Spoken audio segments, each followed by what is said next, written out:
Good morning, everyone. Good morning. Everybody. It's nice to be here together. Thank you for taking time out of your lives to come and share in aspiration and in divine friendship. I'd like to start the service this morning with a reading. The two topics are the divine Avatar, or descent of God into human form, in response to our heart call for fulfillment, and then sharing. This is from Whispers from Eternity, Yogananda's book of prayer demands and poems. And this is number 191. Teach me to spend for God's work as I spend for myself. Give me holy health, but give my brothers even more, that I may enjoy my greatest health, not in this little body, but in my expanded being. Give me power, but to others give it more abundantly, that I may wield my own strength through the strength of many. Give me wisdom, that I may make others even more wise, and that I may feel wisdom's rays spreading out over a vast tract of shining minds, for all men are dear to me. Teach me to behold through all eyes, to work through all hands, and to feel the throb of my own feelings in all. Teach me to feel, act, strive, earn, and especially spend for all as I do for myself. I want my health to serve also as a model for others' health. I want my own efficiency to turn away from earth's door all inefficiency. I want the inner freedom that comes with wisdom, that I may enjoy that same freedom in all. May all souls everywhere find spiritual emancipation. Amen. Thank you. Gangamata likes to tell a joke about a minister. We've been gone for 3 weeks, so she tells a story about the minister who woke up one Sunday morning and decided that it was such a fair day outside he didn't want to give service. And so he was going to play hooky. And so he called up the assistant minister and he said, I am indisposed. Please give the service today. And he decided what he was going to do with his free time was he was going to go out and play golf. But of course, he couldn't play locally because he might be recognized, so he drove to a town far, far away. And as he's driving to this course far away, an angel's looking down and seeing what's going on, nudges God and says, "Are you watching this?" And God says, "No problem, I've got it covered." And so the man arrives in due time at the golf course, and he gets his clubs out. He arrives on the first green, or the first tee, and he tees off, and it's a hole-in-one. The angel's a little bit taken aback, but he figures, God got this handled. And the man walks over to the second tee, and he tees off, and sure enough, it's another hole-in-one. And then he goes to the third tee, and again repeats the performance as the third hole-in-one. And the angel's getting farther and farther from credulity in this, and he finally goes to God, and he says, "Lord, I thought you said you had this handled." And God just smiled and said, "Think about it. Who can he tell?"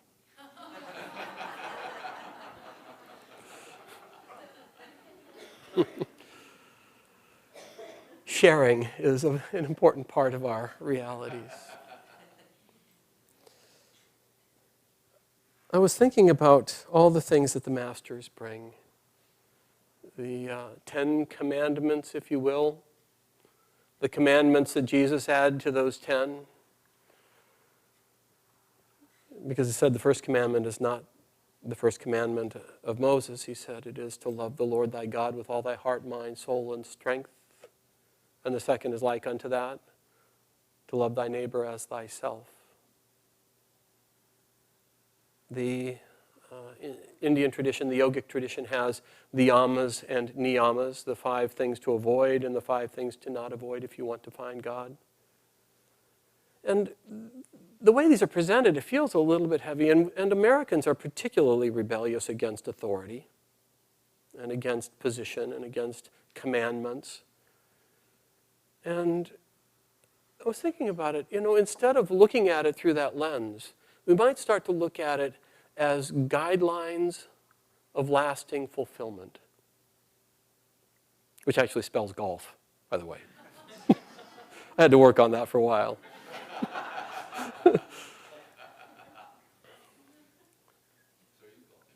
We are golfing right now, that's right. And it's a fairway right here. But if you think about it, think about your life just for a moment.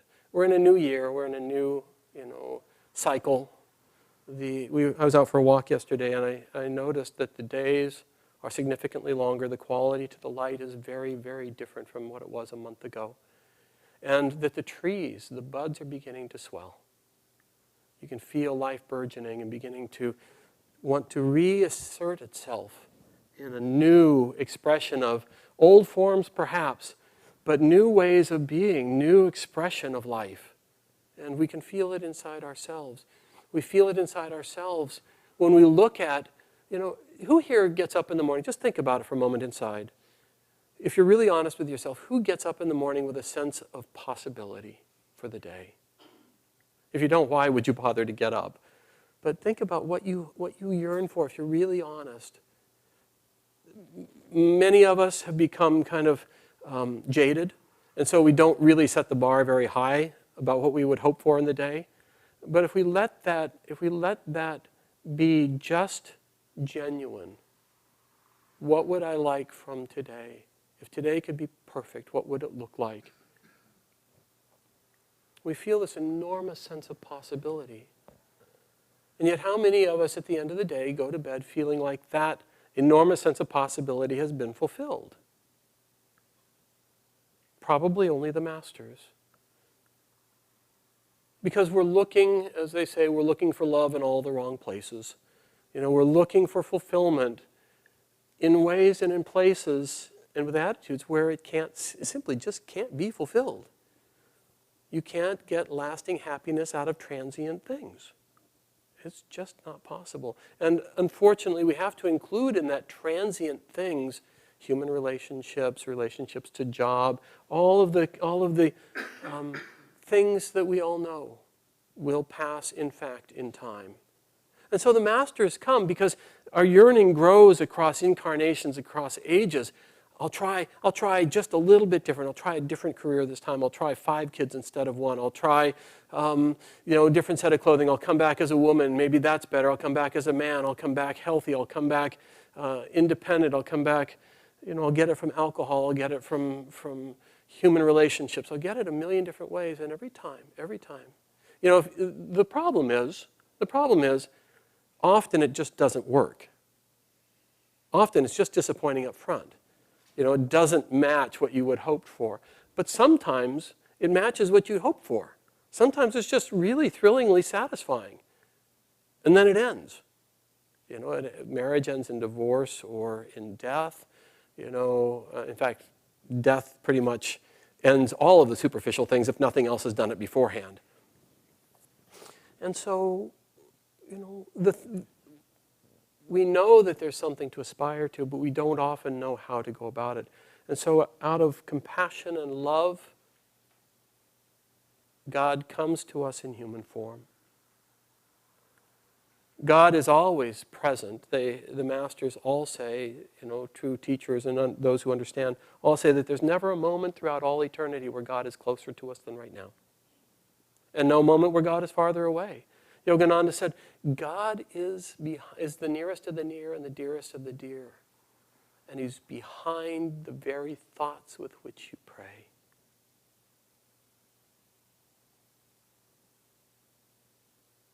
But if we can't feel it, if we can't recognize it, if we can't experience it, then we're no better off. They say that with books, they say that those who don't read are no better off than those who can't read. It doesn't matter if we know all the theories, if we don't live in that presence, if we don't experience it. And so the masters come, and they come to show us what it looks like to have that experience all the time, and to be living in the presence of God.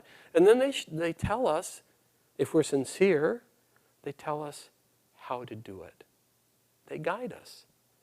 And because we have gotten ourselves really well enmeshed, often there are many layers, always, there are many layers to the untangling of how we think happiness is going to come and where it's going to come from.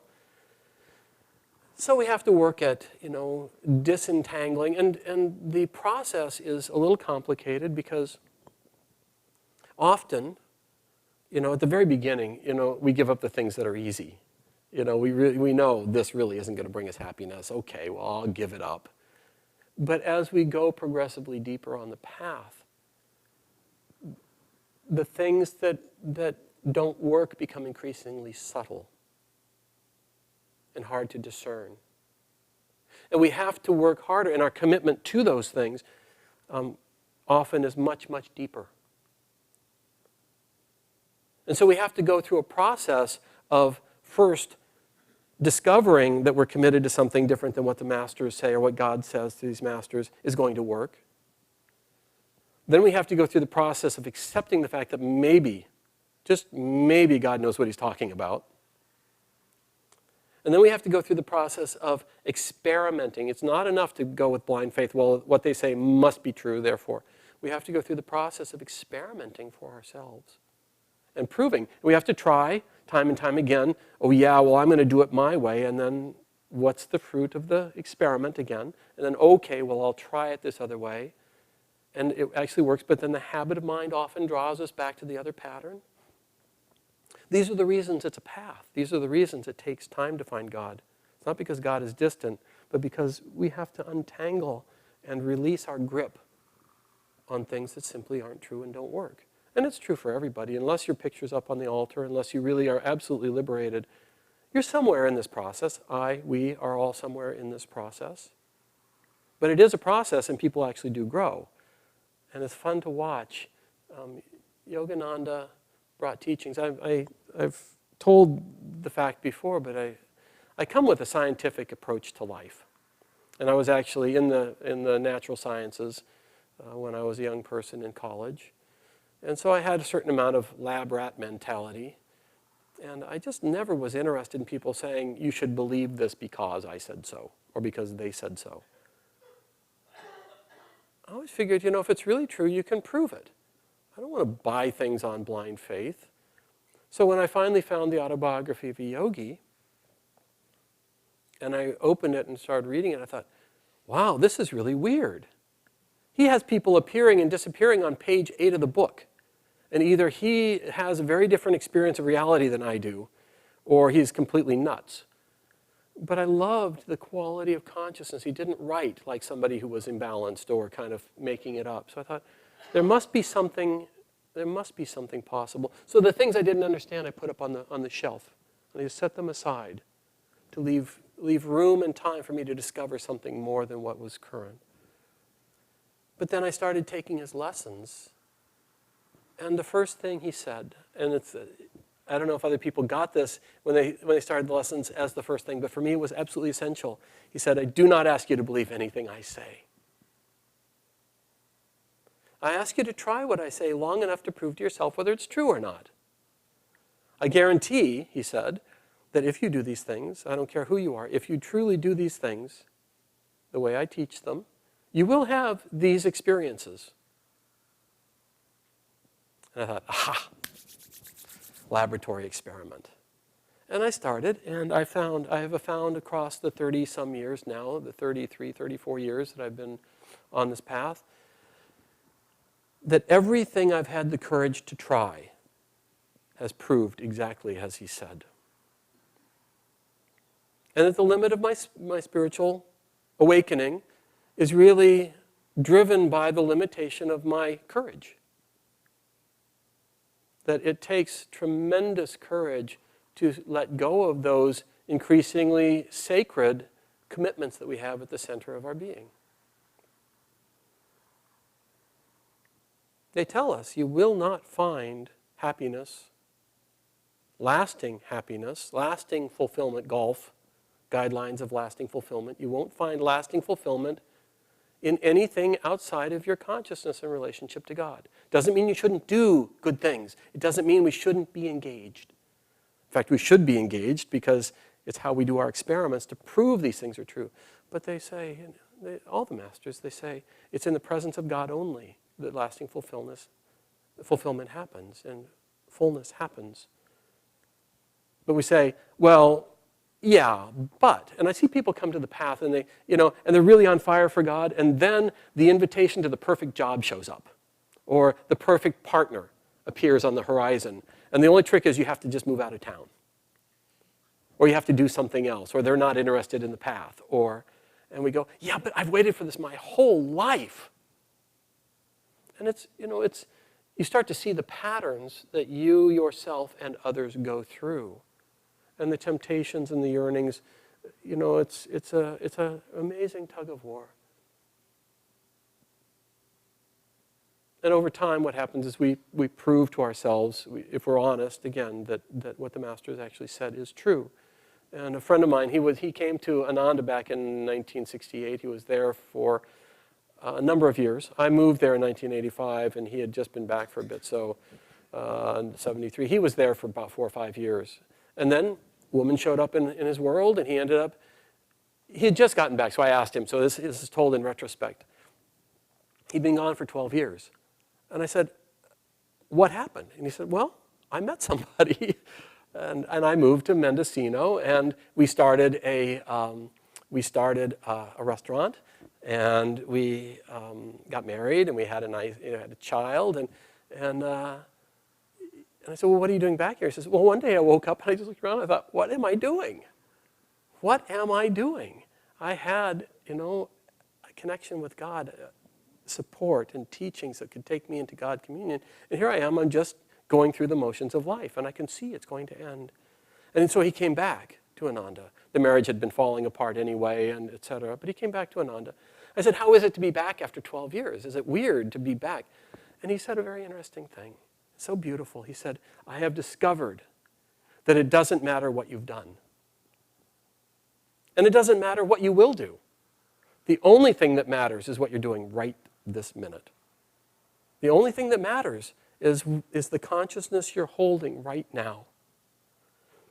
And Yogananda said, take care of the minutes and the years will take care of themselves. Fill the minutes with the presence of God, with the remembrance of God, with the awareness of God's presence. Or if you want to use different language, fill the moments with joy, fill them with love, fill them with service, fill them with freedom and a sense of peace from deep inside. And then the years will be filled with that.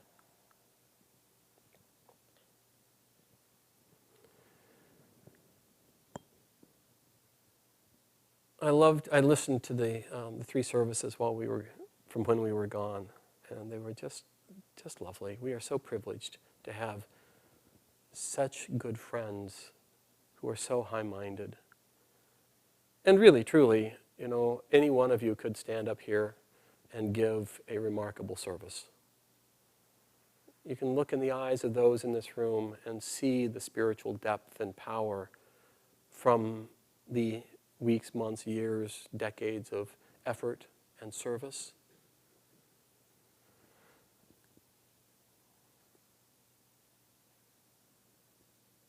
The Masters come to share with us what they know. They don't come to create commandments, except that it takes discipline. If you're really sincere, it takes real, genuine discipline born of love to find God, to go through the exercises. But they don't come. They come simply to set us free in friendship. And so they share what they know and help us to discover for ourselves that it's true. But we have a responsibility. To the degree that we have these blessings in our lives, we have a responsibility also. And I'd like to ask the question, passive response. I'm not looking for any kind of an outer response, but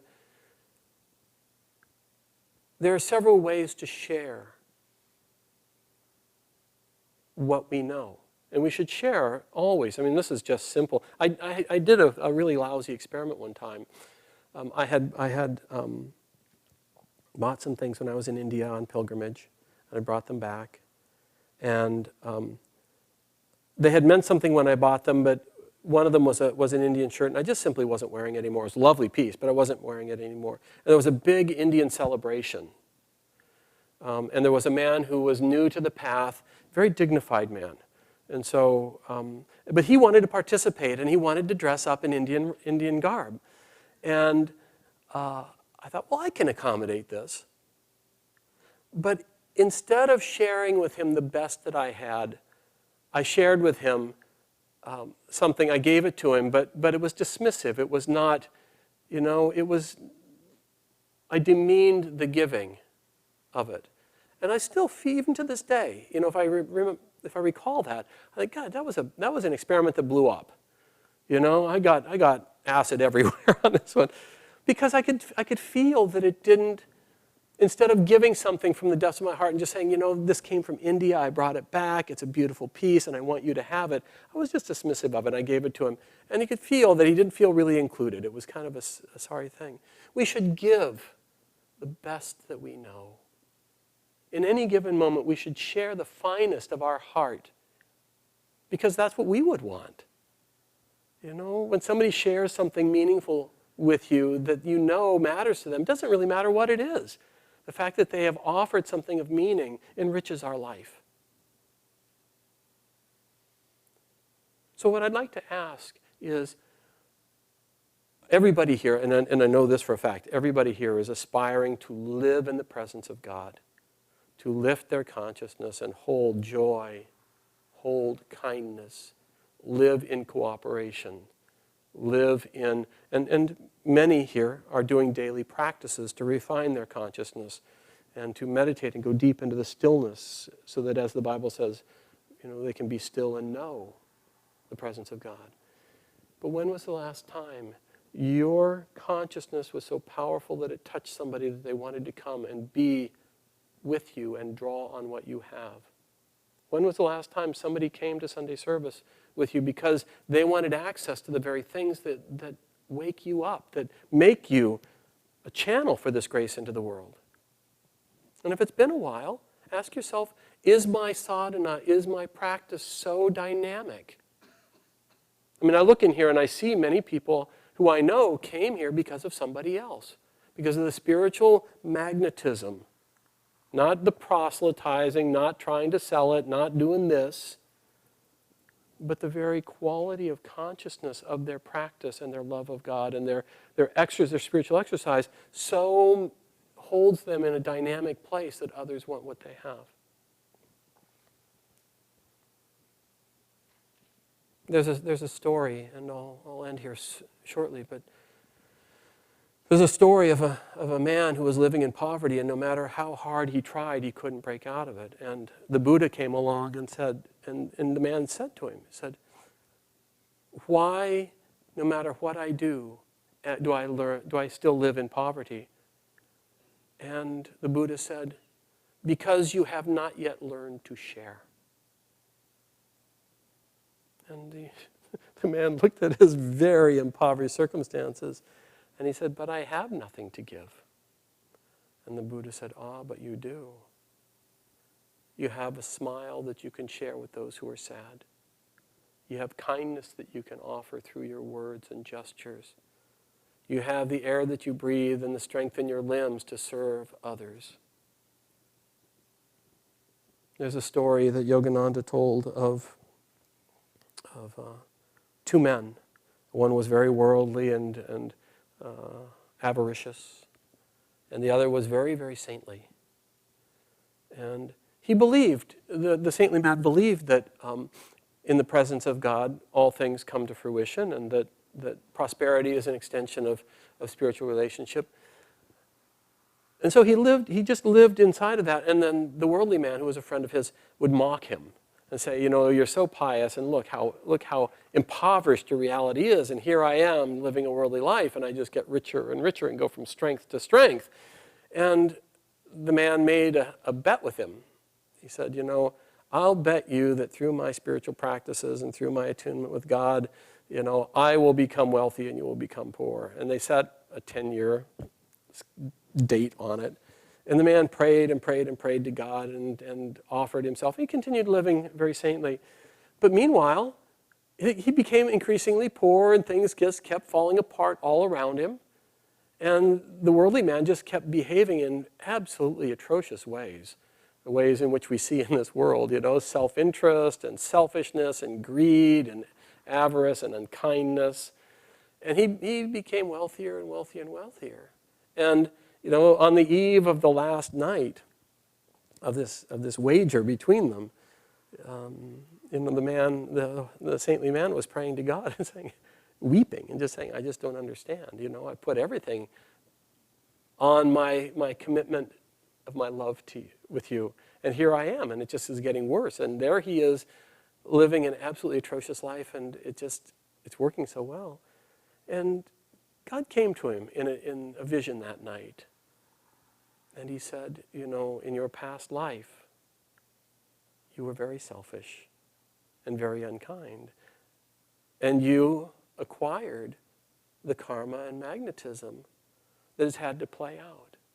He had come from an impoverished reality, and sharing had been a part of his reality. And even though in this life he's behaving horribly, he has the good karma to attract all these things. But then God said, just wait and just watch.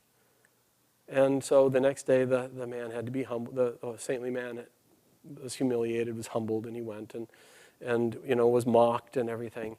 But over the course of the rest of his life, what happened was, through just the simple dignity of a saintly life, he continued, his fortunes reversed, and genuine prosperity found its way in the midst of all of the things of life. And he found himself involved in a rich and meaningful relationship with a partner. And they had children, and wealth accrued around them. But always he remembered that dream and shared the best of what he had. The other man, in the course of time, found himself not only bereft, but his health waning early, and his vitality. And, you see the fruits. Sometimes you don't see them immediately. But just simple. I would just say, we're in a time of, I loved how Pavani and Vajra put it in the first service. They were so sweet. Just taking the saintly view of all the troubles in this world. And she read John Muir. And John Muir was in the middle of an earthquake. And there were many people who were just terrified. But he was saying, oh, the magnificence of Divine Mother's show for us. Usually she's so timid and passive. And here she is showing off her grandeur. And for us to have ringside seats, what a privilege. We have a privilege to be in times that are very, very trying. And we have a choice. We can tract back and try and hold on and shrink down and live in fear, or we expand and share. We share our physical wealth, our material wealth. We share our kindness, we share our love, we share the peace that we find awakening inside. So just think about this for the year. And I'd like to end the service now. Close your eyes. Sit up straight. This is something that Ananda is committed to as a global work for this entire year.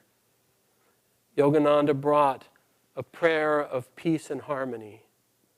And the power of it is not in its complexity, but in its simplicity and the purity and power of your own concentration and commitment. But people from Ananda around the world, as many times a day as they can, are sitting in silence just like this. And the prayer is, and I'd like us to do it together, I invite us to do it together, Lord, fill this world with peace and harmony, peace and harmony. So let's do that 10 times together in silence inside with deep concentration.